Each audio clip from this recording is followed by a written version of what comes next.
next video of yours pops up? I am on social media. You are. I am definitely on social media trying to amplify the voice and the work that's happening here in Tampa. So, what is all these messages about 3 minutes and 37 seconds? 3 minutes, 37 seconds. They're telling me to go look at the Tampa City Council from last week, that the recommendations that I made for the racial reconciliation committee Okay. were acknowledged by one of the council members that typically does not agree with what I typically say. And so I thought it was interesting that people thought that they should let me know that that they agreed with the recommendations that I gave. But in all honesty, that group really needs to be successful because they're the people that's been chosen to point out the wrongs that the city of Tampa has allowed to happen to people of color, and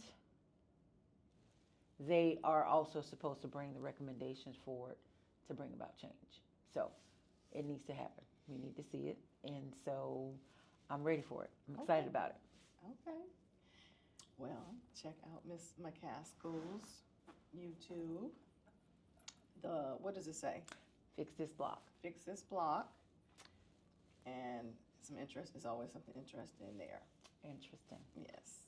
So I'm Dr. Lena, the Entreprenista, joined here with Miss Kella McCaskil, and I'm very excited because last week, along with it being my birthday, Happy birthday. she did something amazing.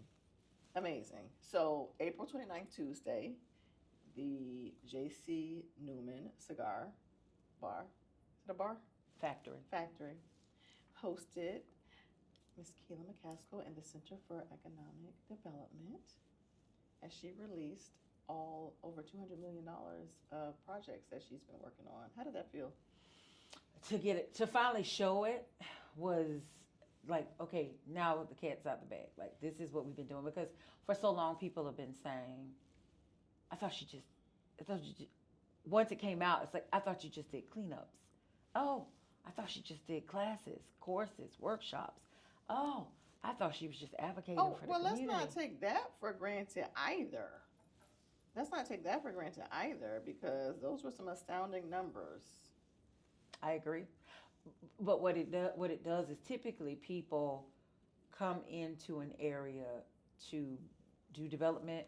They come in, they do what they're going to do, and they're out. I'm very intentional about being a community development, community redevelopment, which is engaging with the community. I want the community to be a part of what we're doing, and then not to just come in and say we're going to do some development. I really want to be able to show that I have a vested interest in this community, and here is what we've been doing. So for people to understand, I didn't show up today with a great idea for East Tampa. First of all, I was called twice to come to the area to provide some assistance or provide some solutions, to provide some resources. And so in being called to the community to come provide those resources, I saw this is exactly where I need to be working, because it aligns with what I've already committed to be doing in the community. So it felt great to be able to share it. Like, here is everything. This is who we are. This is what we've been doing. This is what we've done, and this is where we're headed. So I had to go back because I have to look at my notes so I can pull up some of these numbers, because let me just tell you. So a lot of people know Kella and the Center for Economic Development as Fix Your Block, and they help with cleanups in the community. But through some conversations and some deep diving, putting together her impact report, 65 homes cleaned and revitalized. So 65. That's in under 4 years. Under. All right. So 65. Over 10,000 volunteer hours. $100,000 invested to clean up and do prep work. So then you take it forward. You partner with Lena Bean Academy, and you have about 75 plus students you've impacted by teaching them. You have 1,500 community members that you've educated on home ownership, renters' rights, and asset protection. In addition to that, you have hosted 15 educational workshops that supports that 1,500 individuals that you've educated through the center. And then over 35 individuals honored for local heroes since 2022. Since 2022. We've been busy. When do you sleep? We've been busy.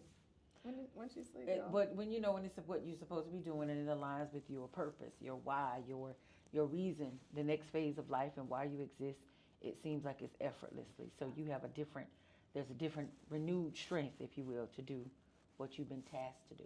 Yes. So you had a packed audience. You had about 100 individuals from the community in, so you could go over 11 projects. Yes. That you have been facilitating and serving as a developer and are putting together deals for these families to keep generational wealth in East Tampa. Yes. And over about $200 million was the last tally, right? Right. And so what I really appreciate is, one, you celebrated with us your birthday. You were working hard at work. Thank you so much.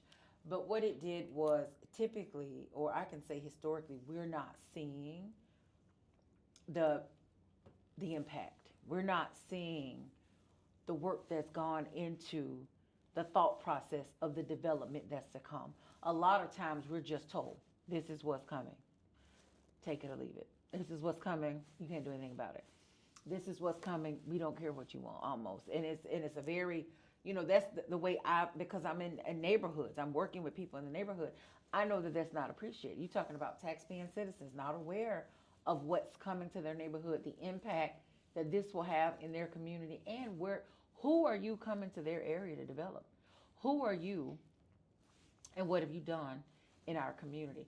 And so I wanted to be very intentional with that. And so you really came in, and even when I didn't know how to get the messaging out, you came in with those dashboards that I had seen for years that has won hundreds of millions of dollars in contract, billions of dollars in contracting, which has been amazing. So you brought that to the team to really give the community something that they had not seen before. And we deserve to know who you are developing in our community. What have you done for us in the community? And what kind of an impact will you have in our community before you ask us for anything, support or money? People should be able to have that information before an ask. So thank you so much for bringing this level of expertise to the community that has not seen it before. And you already have done the work. It's easy when the work is done. So it's ironic because we as women, we juggle so many things. So I know there's going to be some men that are watching this as well, and thank you. But as women, we juggle so many things, and then for you to land your entire career in a space that's not traditionally for women. Right. So finance, traditionally not women dominated, traditionally male dominated. And then now moving over to the development space, which the percentage of African American females that are in the development space is so low that it's not even published. So for you to have this, what do you think that you bring to the projects through your lens, through from being a African American female and who was raised in Tampa? Like, what is the difference that you think you bring to the community of why people seem to gravitate towards you and just embrace what you're doing? I believe that, first of all, I'm sent. So there's an element of grace. There's some favor that comes with that.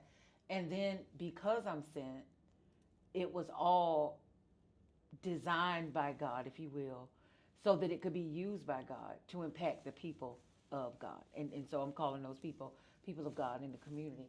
And so what he did is he fashioned my life, every single step back to 16.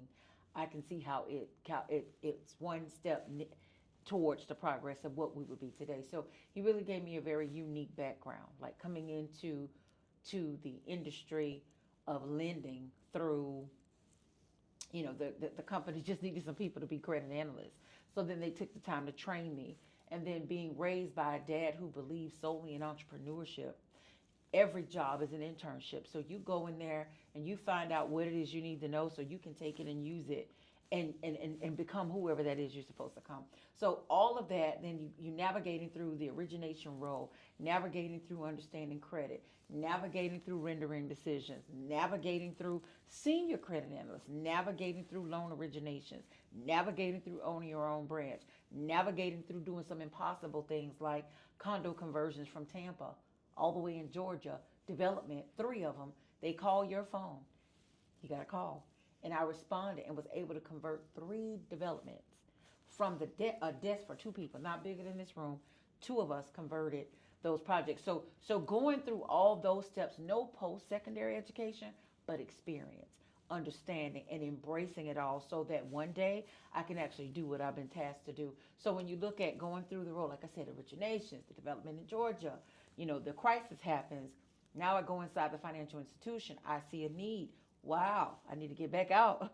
I need to go back out and educate the community. Yeah. So assembling all of that, getting all this information, gathering it, I made a journal.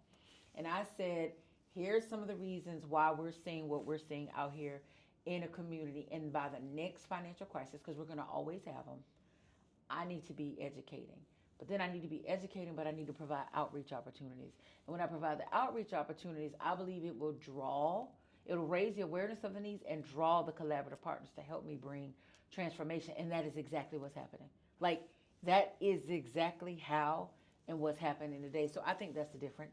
It's a God task. And so he equipped and he called me to that work, and people feel that when they speak with me. Definitely. I think they definitely do.